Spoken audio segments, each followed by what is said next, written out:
classics, crushes, and connectiveness. And courage? Oh my.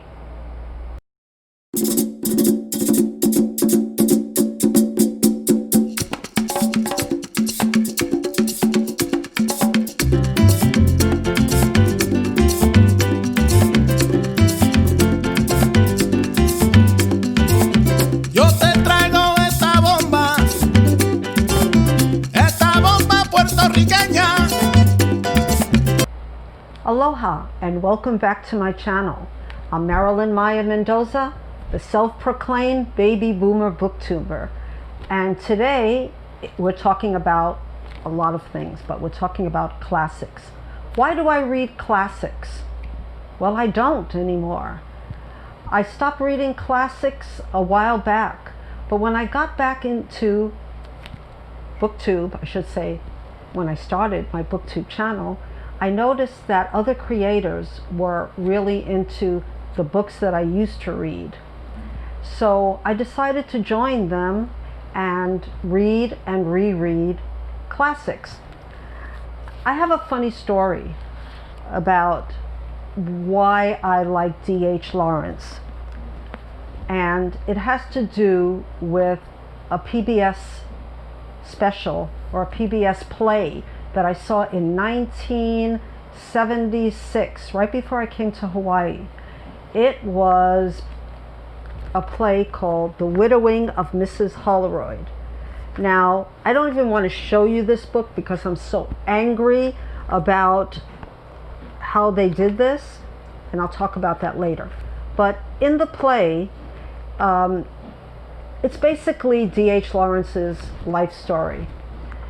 His mother was a teacher, which they used to call a pupil teacher, which I'm not sure in where he was born in Yorkshire, what that actually means, if she was a teacher or not, or she was a beginning teacher. His father was a coal miner.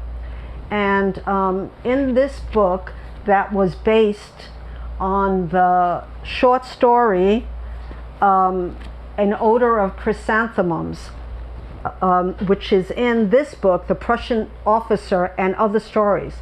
I bought this book because I wanted to see how the widowing of Mrs. Hollyroid came about. And I was very disappointed to find that there wasn't even a table of contents or anything to tell me that this particular story was in this book. So I have to take their word for it. But anyway, in the PBS play, which was put on by a small group in the south of the United States, Mrs. Hollyroid is married to a very crude miner who doesn't really appreciate her. And I don't want to tell you the end of the story because I really want you to read the play. The play is wonderful and it's very short, but it tells about, I guess it's in the title that she becomes a widow.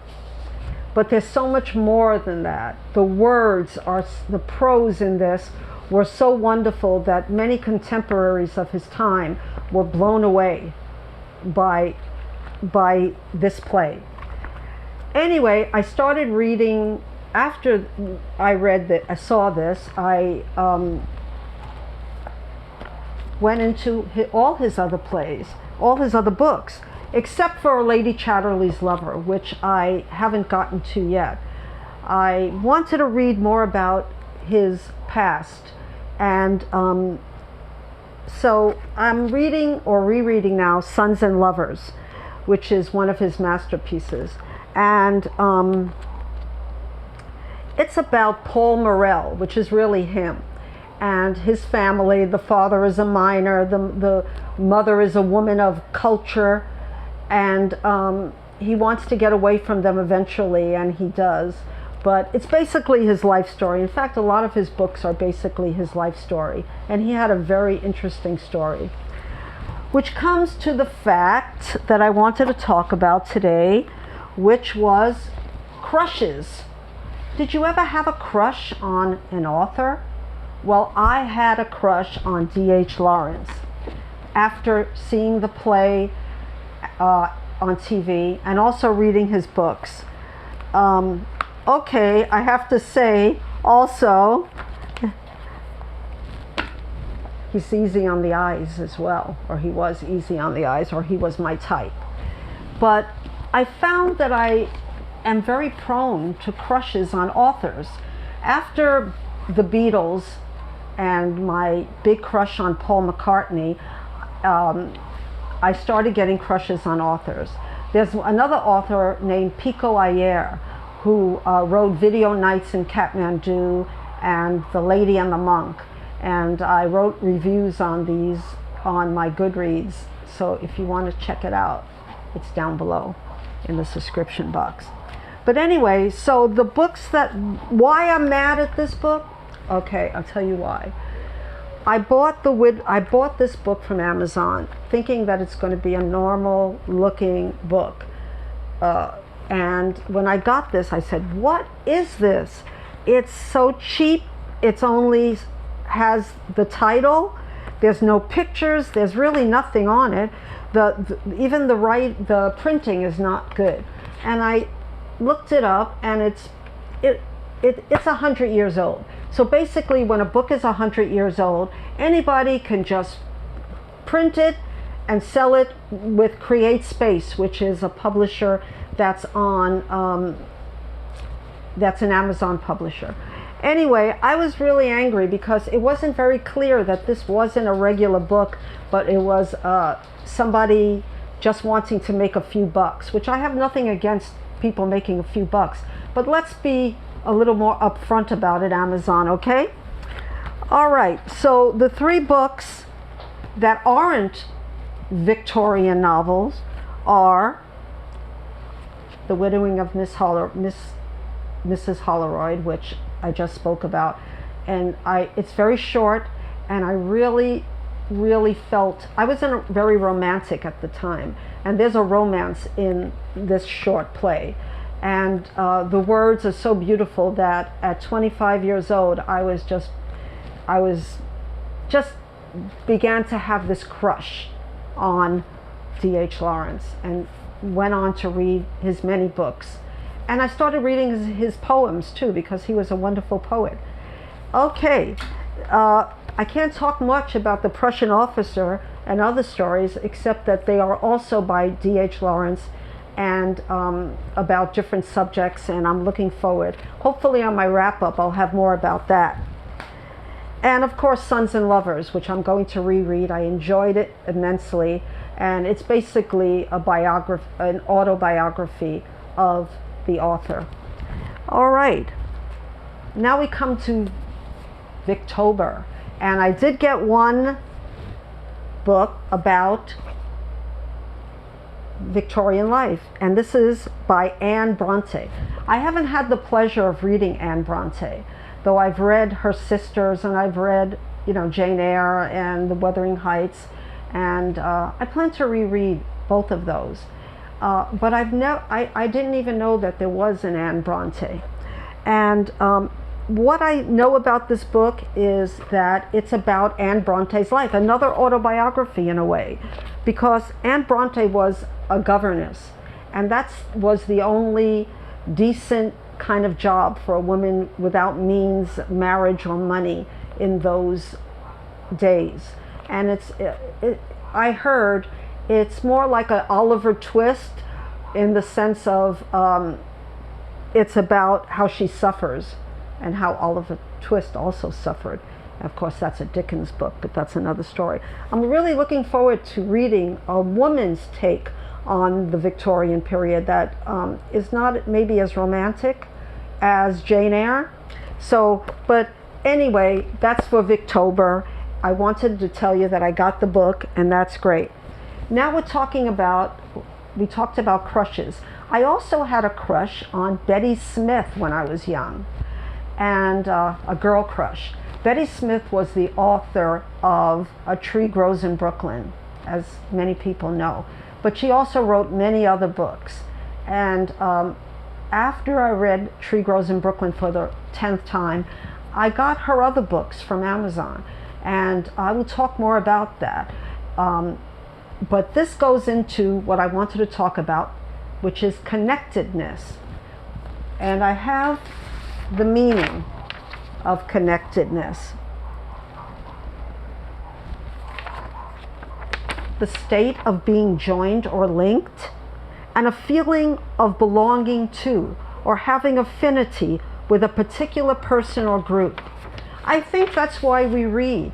We read to have this affinity for not only the written word, but for the author who writes them. And for Latinx-a-thon, I happened to read the play, I bought this book, The Plays of Josephina Niggli, who was Anglo parents but was brought up in Mexico, and she wrote about Pueblo life. Well, I found out that Betty Smith was, and I don't remember the name of the college that they went to, but they met. And Betty Smith was Josephina Niggli's mentor.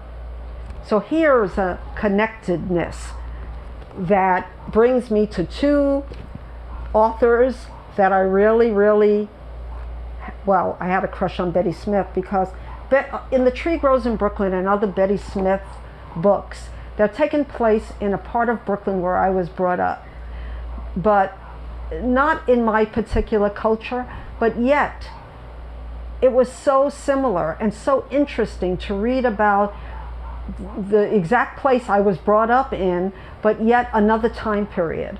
And that's what A Tree Grows in Brooklyn is about, more of the Irish German experience of Brooklyn. And Betty Smith was also a very interesting person and wrote, all her books were autobiographies. So I think this is this is becoming a theme in this video. But we feel a connectedness with authors that we read, and that sometimes leads us to have crushes on authors. So tell me below, do you have a crush on an author? Why? What books did they write that gave you the feeling of connectedness? So I would love to hear that in the comments below. And if you've read any of these books or want to read them, please let me know that too. And happy Victober for people who are participating. I plan to in my small way, but I also wanted to bring my love of classics that aren't in the Victorian period to my channel as well in this month of October. I also wanted to say that I usually read books lately that were mysteries and thrillers because they gave me a feeling of forgetting about my life, not bringing me connected to my life. They took me away on a wonderful journey that was very courageous, that made me have courage. But to face things is also to have courage. And when I read books by authors who suffered, you know, for real, like I'm going to read in my Victorian novel, and by named Agnes Gray, who really had that experience and incorporated that in her writing. That's also is a way of bringing courage to us. So I hope you enjoyed this video. Please subscribe, hit the notification bell, and I hope to see you again soon. And until then, my friends, aloha.